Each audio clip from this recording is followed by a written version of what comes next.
Yama. Wangin asukte na ko mahalak na basi. Sagon matin tumani satraga. Kari daw mo yaw na Pataw ko. Nung nga isya. Sige hindi pataw. Ipagi man.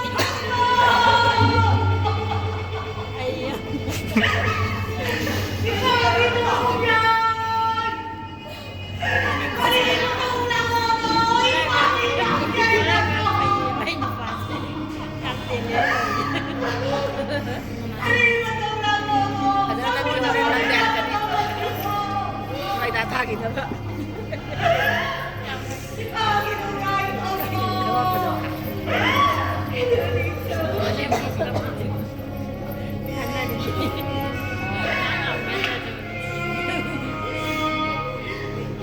Anong nungkot kayo ba? Sinay na sa upaga, huwag na pwede nagkilat sila. Pag-iwan na ulang mo ako. Bakit na ulang nila ang patawag mo? Takbo ka na! Sinay ko! Bakit? Kaya na.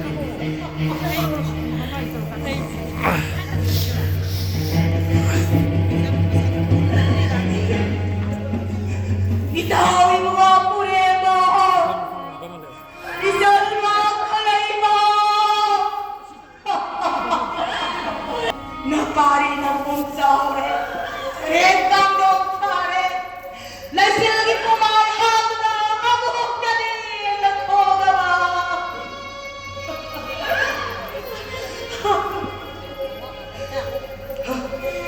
Imawibir magkamu, naduling tao ng paging taway ka na natawsi.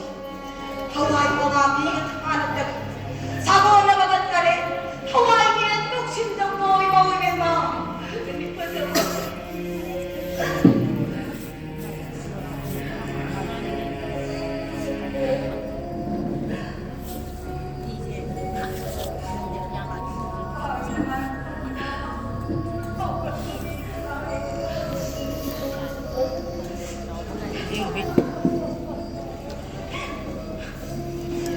Inuling tawagay taway mga amigan.